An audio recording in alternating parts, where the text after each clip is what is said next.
BZP has a fairly long history. It was initially developed by Burroughs Wellcome in the 1940s, and it was developed as a potential antidepressant drug.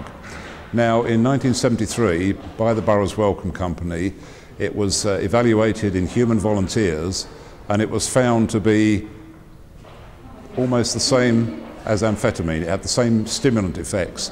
It wasn't suitable as an antidepressant drug.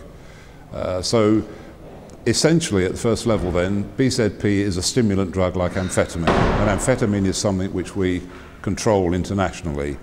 Beyond that, it had certain specific and fairly peculiar effects. It caused grand mal seizures in some individuals, and it caused a variety of other effects that we would generally associate with stimulant drugs. This was a substance that fell within the remit of an EU early warning system, and nearly 2 years ago we had a risk assessment exercise on this, and following that risk assessment there was a recommendation that BZP should be controlled at EU level. Now, there was a process that had to go through with the Council and the European Parliament, but about a year ago there was a decision made that it should be controlled throughout Europe. And all member states are party to that decision, so the UK government was obliged to control BZP. Within 12 months? Within 12 months, yes, and that 12 months is almost up. But I think BZP is close to being controlled in the UK as we speak. And is the government going to make the deadline? I don't know. I don't know. You'll have to speak to them about that. BZP is benzylpiperazine, and it's one of a number of substituted piperazines which have been found in this country and throughout Europe. In fact, there's probably nearly a dozen of them that we know about, all illicit substances, few of them with any industrial use. The proposal from ACMD was that not just BZP, but a group of generically defined piperazines should be controlled. Now, I think that is going forward, but I'm not absolutely sure at the moment. You obviously sit on a panel which advised the EU in the first instance to take action on BZP, and then you also sit on a panel in the UK, which is sort of obviously in very close proximity to the policies, although they're ultimately enacted by the Home Office.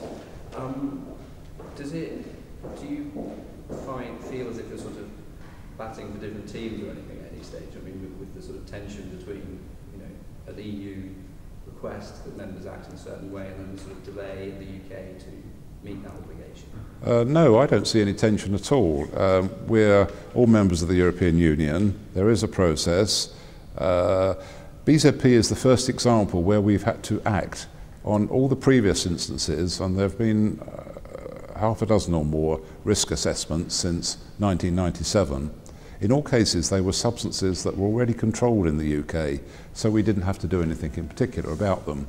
BZP was this first occurrence, but we're members of the EU, we're obliged to sign up to that. I suppose the government could have decided not to, but I mean that's contrary then to its EU commitments, and that's rather unlikely. There's no conflict there though. Right, GBL is gamma-butyroactone. Gamma-butyroactone is a precursor chemical to GHB. GHB is gamma-hydroxybutyrate. Now that is already a controlled substance. And when I say it's a precursor, it's actually very easily converted into GHB, either in the body or outside the body before you ingest it. So, having controlled GHB, we felt it was necessary to control GBL, and that's a decision that many other countries have already come to. The problem with GBL is that it is used widely in industry as a useful solvent. So there's a consideration there that if we control it, we've got to measure the impact on the chemical industry. And that's a process which is just about to begin in this country at the moment. So yes, there is a recommendation that GBL should be controlled, but we've got to go through a consultation exercise with the industry and with all other stakeholders to consider the consequences of control. So methylone is the cathinone analogue of MDMA. These cathinone derivatives differ from this big phenethylamine family in just a small molecular area. So there's an entire parallel universe, if you like, of abusable substances. And as far as we know, things like cathinone, methcathinone, otherwise known as ephedrone, are simple stimulants, just like amphetamine and methylamphetamine are what we call simple stimulants. Methylone is the MDMA analogue now, and we believe that it's got MDMA-like effects, but we don't know a great deal about it.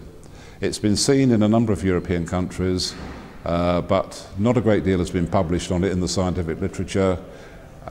We haven't seen any large seizures of it particularly. Sometimes it's tablets, sometimes it's powder.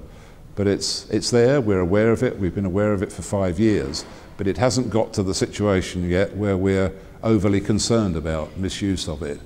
Misuse of methylone is still at a very, very low level compared to, say, MDMA, its closest cousin. We've got a long history of what's called generic substance control in this country. It goes back 30 years, and to give you the best example, we control what are called phenethylamines generically.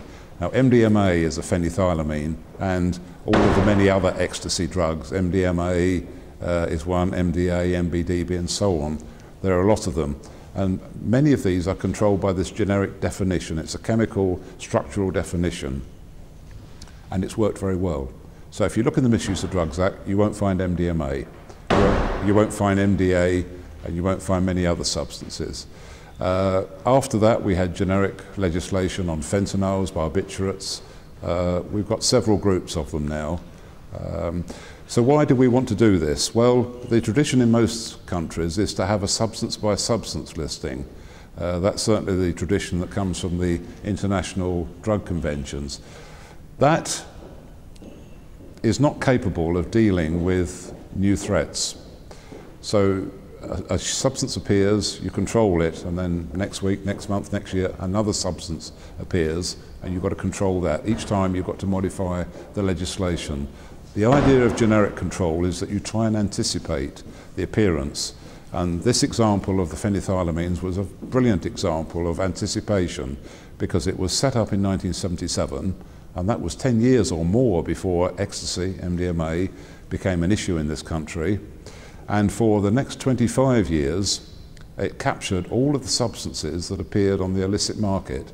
It was only in very recent times that we started to see substances that began to fall outside this generic control. People might fall into thinking that if something is legal, it's safe, but as a chemist, I know that most chemicals, perhaps all chemicals, are dangerous until proved otherwise.